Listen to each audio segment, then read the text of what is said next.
kwa sababu mimi ni mchungaji, lakini pia napenda maendeleo. Kama kijana, mtumishi kijana, mtumishi wa Mungu, namtumikia Mungu, ni kijana, lakini napenda maendeleo. Natamani kwamba hivi kweli nina taasisi ya kidini hiyo naiendesha kama mchungaji kiongozi ama nabii kiongozi wa kanisa, lakini bado nikasema hapana, niwe na kitu pembeni cha kuingiza kipato kitakachonipa faida mimi kwa familia, lakini faida pia kwa kanisa, lakini faida pia kwa ajili ya vijana wenzangu. Wakiniona watahamasika kwamba kumbe bwana, inawezekana. Sio lazima tu kwamba hivi usubiri labda kuajiriwa peke yake au kufanyaje. Karibu tena mpenzi mtazamaji wa Rubaba TV, na kama ilivyo kawaida, huu ni muendelezo wa elimu zetu. Lengo letu hasa ni kuhakikisha wewe mfugaji na mkulima unapata maarifa, lakini pia unapata connection ambazo zitakusaidia kuweza kutoka sehemu moja kwenda hatua nyingine. Na leo ni siku ya baraka na ni siku ya furaha. Tupo Shinyanga na tumemtembelea kijana mwenzetu ambaye ana mengi ya kutueleza, ana mengi ya kutufundisha, kwa sababu mara nyingi vijana hatupendelee ufugaji, lakini kupitia kwa kijana mwenzetu hapa kuna vitu vingi sana ambavyo utajifunza. Yeye ni mfugaji na tutazungumza mambo kadha wa kadha ili upate kujifunza, upate kuhamasika. Lakini pia kwa mkazi wa Shinyanga na maeneo ya jirani, kama unahitaji pengine mbegu, unahitaji elimu, unahitaji nyama, basi mahali hapa pia ni mahali ambapo panaweza pakufaa sana. Rubaba TV.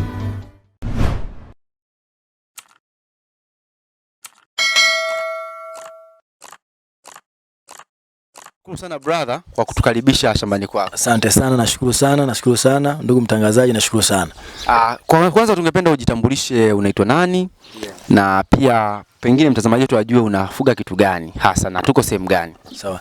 Mimi kwa majina ninaitwa Devi, lakini pia ni mchungaji pia, lakini pia na mahali hapa tulipo ni Mwasele, kata ya Kambarage, ni Shinyanga.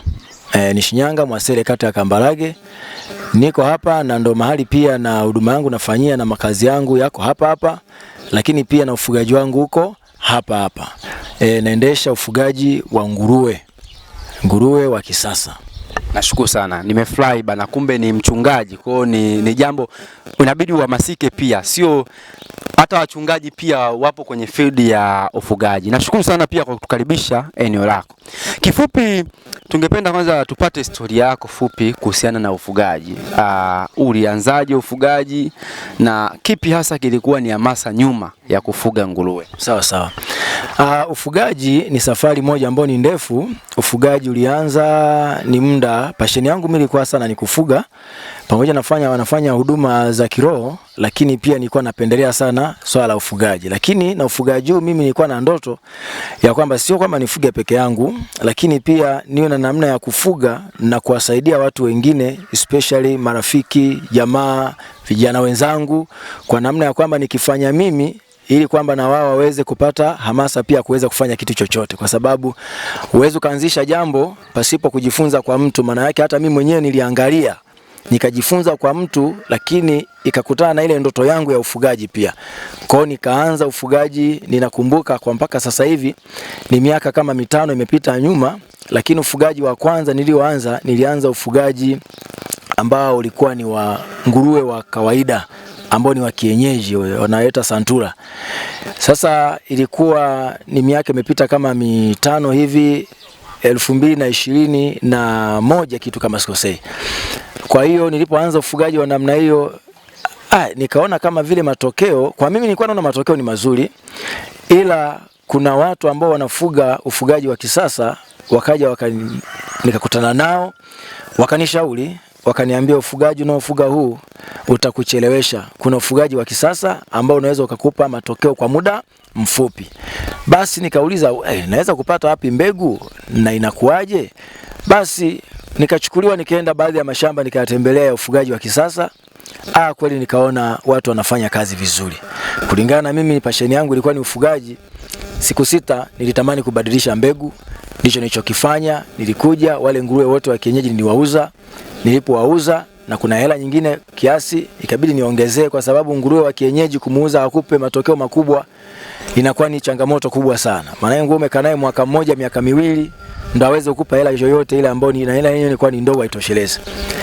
Kwa hiyo nikaongezea pesa nikapata shamba la mtu mmoja hivi ambaye naye alinipa encouragement nyingi sana na kunishauri sana, akawa malimodo wangu. Ndio nikaenda akanipa mbegu, nikachukua mbegu kwake. Nilianza na nguruwe wa kisasa, nilianza na nguruwe wanne ambapo nilichukua majike wote bila kuwa na dume, lakini nilikuwa na mlengo kwamba nikipata nafasi nimechukua wanne, nitatafuta na dume, nitapandisha, safari iendelee. Nashukuru Mungu, wale nguruwe wawili kidogo sikupenda wakunipa faida inavyotakiwa kwa sababu walikuwa hawana uzazi mzuri. Sikuchelewa nikaona ni watoe, nikabakisha na nguruwe wawili ambao nilichagua walikuwa na uzazi mzuri. Hao ndio nikaanza nao safari ya ufugaji mimi ambao imekolea asilimia kubwa sana. Hiyo ya kisasa nimeifuga sana mwaka mmoja kama na nusu. Na nikiangalia mwaka mmoja na nusu kuna matokeo makubwa sana nimepata, ambayo kwa namna moja ama nyingine imenipa faida kwa muda mfupi kulingana na ushauri nilikuwa napewa kwamba fuga nguruwe wa kisasa uone tofauti, na kweli tofauti niliona, ndugu mtangazaji. Na katika hilo mimi limenipa furaha kwamba ufugaji kumbe ni kitu kizuri na kinaweza kumpa mtu matokeo mazuri kwa muda mfupi, ili mradi azingatie namna ya mbegu. Akizingatia namna ya mbegu, azingatie namna ya ulishaji wa chakula, basi hiyo ndio itaweza kumpa matokeo mazuri ambayo yanafaa na kuona ufugaji kwamba ni faida.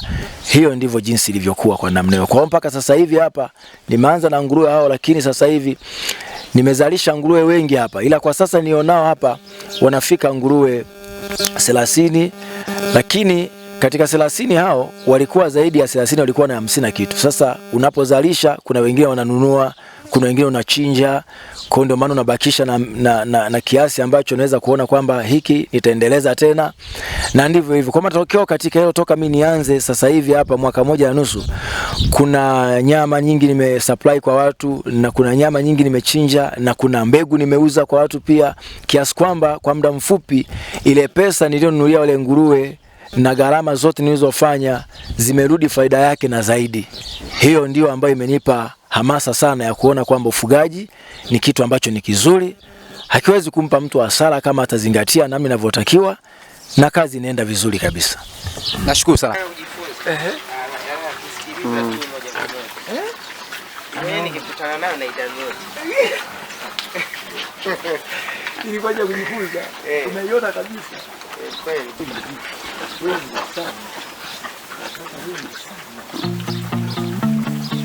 Pengine sasa kuna mtu ambaye bado anang'ang'ana kufuga na nguruwe wa kienyeji, kwa sababu hapo umetupa historia nzuri sana na umeeleza jinsi ambavyo ulianza na nguruwe wa kienyeji. Wewe unasema utofauti mkubwa uko wapi hasa kwenye nguruwe wa kisasa na nguruwe wa kienyeji nje ya kuzaa ya kwa wingi? Unaweza ukatueleza utofauti mkubwa upo wapi? Ndugu mtangazaji, niweze kusema utofauti upo mkubwa sana, kwa sababu nguruwe wa kienyeji kwanza kabisa katika ukuaji wake hakui kwa haraka, anakuwa kidogo kidogo sana, na umri wake unaweza kukuta kwamba nguruwe amezaliwa toka kuzaliwa siku ile ya kwanza kabisa nguruwe kwenda kufikia mpaka kamuuze aingie sokoni au afae kuchinja akupe kilo za kutosha, tunahesabu hapo sio chini ya miaka 2, pengine mpaka miaka 3 kabisa, kulingana na ulishaji wako unavomlisha huyu wa kienyeji. Unaweza kujitahidi kumlisha sana wa kienyeji, lakini matokeo yake ni madogo sana, sio matokeo yale makubwa yanavyotakiwa. Utofauti wake uliopo kati ya nguruwe wa kienyeji na wa kisasa. Wa kisasa yeye tangu kuzaliwa, akizaliwa mpaka kufikia kwamba umeingia sokoni, toka mwezi wa siku ya kwanza amezaliwa ni miezi 6 tu. Miezi 6 nguruwe anaweza kukupa uwezo wa kilo 80 mpaka 100 kama umemlisha vizuri kabisa inavyotakiwa. Kilo 80 mpaka 100. Maana yake sasa huyu nguruwe unaweza kuona tofauti kati ya wa kienyeji na wa kisasa. Huyu wa kisasa anakupa matokeo haraka kwa muda mfupi sana, na matokeo haya yanaweza kufanya kwamba hata wewe mwenyewe ukaona kuna tofauti kubwa. Na hata katika kuzaa, nguruwe hawa wa kisasa wana uzao mkubwa sana, wanazaa watoto wengi, ambapo unakuta kwa mfano mimi mbegu tulionayo hapa ni mbegu ambayo inazaa watoto kuanzia 15 mpaka 20. ambapo sasa uzao wa kwanza nguruwe anaweza kuzaa watoto 12 13. Uzao wa pili anaweza akaenda mbele zaidi akafikisha 16 17. Watatu huko anaendelea kupanda na zidisha hivyo mpaka kufikia 20 na kitu. Ndio mbegu tulionayo hapa. Na ukiangalia sasa kwa designer namna hiyo, tofauti kabisa na nguruwe wa kienyeji ambapo pamoja na kulisha umemlisha miaka 2, akuzalia watoto, azae watoto 9, azae watoto 10 na watoto wanakuwa wako chini ya kiwango, kitu ambacho kwenda kuwauza na kwenyewe inatakiwa mpaka miezi kadhaa mbele, miaka 2 au mwaka mmoja. Hiyo ndio inatuletea changamoto wafugaji, tunafeli katika eneo hilo, na ndio mimi nilikoanza mpaka nilipopata badiliko la hizi mbegu za kisasa ndio nikaona kwamba ni muhimu, kwa sababu mimi ni mchungaji lakini pia napenda maendeleo. Kama kijana, mtumishi kijana, mtumishi wa Mungu, namtumikia Mungu, ni kijana lakini napenda maendeleo. Natamani kwamba hivi kweli nina taasisi ya kidini hiyo naiendesha kama mchungaji kiongozi ama nabii kiongozi wa kanisa, lakini bado nikasema hapana, niwe na kitu pembeni cha kuingiza kipato kitakachonipa faida mimi kwa familia, lakini faida pia kwa kanisa, lakini faida pia kwa ajili ya vijana wenzangu wakiniona watahamasika kwamba kumbe bwana inawezekana, sio lazima tu kwamba hivi usubiri labda kuajiriwa peke yake au kufanyaje, japokuwa na ajira yenyewe zinakuwepo. Sasa ijalie ajira, unaweza kupata ajira lakini ukawa na sehemu nyingine ya kujiendeleza kama hii. Kwa mfano mimi hapo, habari ya kazi ya Mungu ni wito tu, lakini sasa upande wa pili, kwenye upande wa kazi yangu mimi, hata Mungu anasema nitabariki kazi ya mikono yako. Niliona nikuwe na kitu cha kufanya, ndio ufugaji huu nikauanzisha. Kwa kweli ndivyo unavyoona mtangazaji, tofauti ya kati ya nguruwe wa kisasa na wa kienyeji iko hapo. Kwenye nguruwe wa kienyeji kwa kweli hana faida, nguruwe wa kisasa ana faida kubwa. Lakini pia ushauri wangu kama ulivyouliza kwa wale wanaotaka kufuga nguruwe ambao wanang'ang'ania nguruwe na mbegu za kienyeji, mimi ushauri wangu ni kwamba, na washauri tu ndugu wafugaji, ni muhimu sana kubadilisha mbegu, kwa sababu kama unataka upate matokeo makubwa yenye kueleweka lazima ubadilishe mbegu, na mbegu unatakiwa ufuge mbegu ya kisasa, pure breed ama hybrid, ambayo itakusaidia wewe kuweza kupata matokeo mazuri kwa muda mfupi, hatimaye ufugaji ukaona kwamba unafaa. Kwa hiyo ni hayo ndugu mtangazaji. Nashukuru sana, ni elimu kubwa sana, pengine kama kuna mtu huko lazima amehamasika.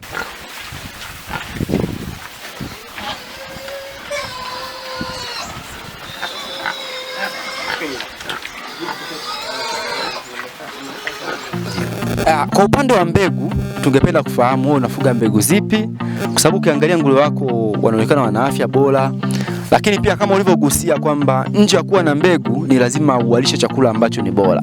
Sasa tunataka tufahamu wewe kwa upande wa chakula unawalisha chakula gani? Naam. Asante ndugu mtangazaji. Kwa habari ya chakula, kwanza tuanzie na mbegu. Mbegu mimi tulizonazo hapa ama mbegu nionayo hapa ni mbegu ya aina 4. Tuna large white, tuna Julock, tuna Pitren, lakini pia tuna Landrace. Lakini katika mchanganyiko huo ni mbegu ambayo tulilenga katika mlengo wa kuuza mbegu kwa watu wanaohitaji, wafugaji, lakini kwa mlengo wa kupata nyama. Na ndio maana tumeweka katika cross ya mbegu ya namna hiyo. Tuna madume ambayo ni piti na tuna dume ambaye ni Julock, ambao tumewachukua hawa kama sehemu ya kuweza kuchanganyia, maana yake ni mbegu ya kupanda. Madume wanapanda hawa majike ambao ni large white, ambao tunapata uzazi mzuri na nguruwe kama unavyoona wakiwa na afya nzuri namna hiyo. Lakini pia ukizingatia mbegu, haitoshi mbegu peke yake. Unapofuga nguruwe lazima uzingatie cha kwanza mbegu, cha pili lazima uzingatie kwanza chakula, unaona, cha tatu usafi wa mabanda, unaona, cha 4 mfumo wa maji na namna ya ulishaji nguruwe wako. Kwa mfano mbegu hizi tulizonazo hizo hapo, ukiangalia na chakula tunacholisha kimefanya nguruwe wawe na afya nzuri, kwa sababu mimi ni mdau wa ulishaji wa chakula cha Koudijs. Mimi ni mteja wa Koudijs, huwa nalisha chakula hicho, na ni chakula ambacho mara ya kwanza nilikuwa nalisha chakula ambacho ni changanyikeni, natengeneza formula mimi mwenyewe, lakini sasa ilikuwa inanipa matokeo ambayo ni kwa muda wa kuchelewa, mpaka nilipokuja kusikia kuna kampuni ya Koudijs, na hii kampuni ya Koudijs mimi nilifahamu kupitia TV hii ndugu mtangazaji wa Alibaba TV. Kwa hiyo nimekuwa mfuatiliaji wa muda mrefu sana, na nashukuru pia hata umekuja kututembelea na kuweza kujua maendeleo ya ufugaji. Kwa maana yake, kwa namna hiyo nilijifunza kwenye hii TV, nilipoangalia nikaona kumbe kuna chakula naweza kulisha kwa muda mfupi, nikapata matokeo mazuri. Kwa hiyo mimi nilichukua hatua moja kwa moja ya kuanza kulisha kampuni ya Koudijs. Tuna wakala hapa Shinyanga ambaye huyu wakala niliweza kumtembelea, akanipa ushauri, akanieleza kuanzia ulishaji wa nguruwe kuanzia wa siku ya kwanza wiki ya pili kuendelea, akanipa shule na somo pale. Aliponipa shule na somo, mimi nilichukua hatua nikaanza hii. Ndio maana unaona mabadiliko kama haya, nguruwe wana afya, nguruwe wako vizuri, ambapo hata kama ni mtu na wewe unaona, hata wewe mwenyewe mtu akija hapa hata nataka kununua kweli na shawishika, anasema kweli nataka nifuge kwa sababu ya matokeo ya chakula kile cha Koudijs ambacho ninalisha kwa sasa. Nguruwe unaweza kumlisha kuanzia tangu azaliwe mpaka kufikia miezi 6, ana uwezo kabisa wa kukupa kilo 80 mpaka kilo 100. Unaona, na hii nimesema inategemea na mbegu, lakini kwa namna kama umemlisha kwa kuungaunga kidogo na mpunguzia chakula na lishe, miezi 6 anaweza kukupa kilo 60, kilo 50. Ndio namna jinsi unavyokwenda kwa design hiyo. Kwa hiyo matokeo haya yamekuwa faida kulingana na chakula. Kwa hiyo unaweza kawa na mbegu nzuri, unaweza kawa na mazingira mazuri sana ya ufugaji wa mabanda, lakini ukafeli kwenye upande wa chakula. Lishe nguruwe akikosa vile vile bado atakupa matokeo ambayo yako nje na malengo yako wewe unaoyataka. Lakini kwenye nguruwe kuna utajiri mkubwa na kuna uwezekano mkubwa sana wa kufanikiwa kulingana na namna utakavyozingatia ulishaji wako na usimamizi wa mradi unaofanya. Nashukuru sana. Na kwa kuongezea hapo tu, ndugu mtazamaji, ni kwamba zaidi ya 80% ya mafanikio kwenye ufugaji yanategemea chakula. Kwa hiyo nje tu ya kuwa na mbegu bora ili uweze kupata matokeo mazuri, hakikisha unatumia bidhaa za Koudijs na kuhakikishia hautajutia, kwa sababu vyakula vyao ndani ya miezi 6 kama alivyosema mchungaji hapa kwamba utakuwa na matokeo mazuri na nguruwe wako watakuletea kilo ambazo zitaweza kuletea faida. Ilikuwa mix ya large white. Large white zile kuna mbegu fulani nasemaga large kubwa sana, ilikuwa nasema ni hizo mbegu. Che kama hii jike. Yaani hatari. Kubwa vibaya. Unaona? Kubwa, yani unakuwa ni wakubwa kabisa. Sasa umetuelezea vizuri sana, na kama kuna mfugaji mpya au mfugaji wa zamani alikuwa apate matokeo mazuri, nadhani kuna kitu kikubwa amekipata. Lakini swali langu lingine, kila kitu kina changamoto. Tunajua ufugaji ni fursa, lakini kuna changamoto zake. Binafsi wewe umepitia changamoto zipi na umefanya nini kuweza kuhakikisha unazimudu hizo changamoto? Kwa sababu mpaka sasa hivi unaendelea na hamasa bado iko juu, kivyovyote vile kuna namna ambayo umefanya kuweza kuepuka hizo changamoto. Wewe umefanyaje? Sawa. Ndugu mtangazaji, nashukuru kwa swali hilo. Changamoto, kila jambo na ama kila kitu tunachokifanya kina changamoto yake. Changamoto ambazo sisi asilimia kubwa tumekutana nazo hapa shambani ama nimekutana nazo hapa shambani ni kuhusiana na habari ya madawa. Kwa mfano nguruwe anapokuwa anaumwa, unatakiwa ujue anaumwa nini. Na ukaweza ukagundua anaumwa hiki, lakini ukaenda kuchukua dawa ya kuweza kumtibu, ukajikuta ile dawa iko chini ya kiwango, au ile dawa ilishakuwa ya muda mrefu, lakini umeangalia expired, tunaona kabisa bado haijaisha. Hiyo ndio changamoto. Lakini pia tunashukuru Mungu, kuna mawakala ambao tumepata ambao wanakuwa wako vizuri wa upande wa kusupply dawa za mifugo. Hao kidogo ndio imekuja imeondoa changamoto. Changamoto mojawapo ya nguruwe hawa, kama nilivyosema ndugu mtangazaji, kuona mpaka wanaugua, namba moja ni kuhusiana na habari ya uzingatiaji. Kwanza kabisa, sisi moja kwamba tumepata changamoto hapa za magonjwa, lakini sio vile namna ambavyo tunasikia kwa watu wengine kwamba kuna magonjwa yanatesa mpaka nguruwe wanakufa, wanafanyaje. Hiyo sisi hatujawahi ku experience. Ijapo inatokea nguruwe, kwa mfano inatokea unaona nguruwe amelegea, na mara nyingi nguruwe akilegea unakuta kwamba ni katika masuala labda msimamizi alifeli kidogo katika habari ya kumchanja akiwa amezaliwa nguruwe, kwa mfano madawa haya iron, unaona. Sasa ukishindwa kumchanja katika kipindi cha kwanza nguruwe amezaliwa iron na kumpa chanjo zote zinazotakiwa, maana yake mbeleni na zaidi anavyozidi kukua unajikuta anakosa nguvu. Lakini kama ukizingatia hivyo vitu vyote, nguruwe anakuwa yuko vizuri na yuko active. Ila changamoto ambayo inasumbua sana huwa ni usafi. Usafi ukiwa haupo mabandani, maana yake nguruwe lazima watapata magonjwa. Namba 2, unaona, chakula unacholisha kama nilivyosema. Tunanunua vyakula sehemu mbalimbali. Kwa mfano unakuta pumba zinauzwa mahali, unanunua, unakuta kuna material mengine shudu zinauzwa mahali, unanunua. Maana yake mazingira unayonunulia vile vyakula, unakuta ya kwamba mazingira yale labda kuna wafugaji au kuna mfugaji alienda kununua pale.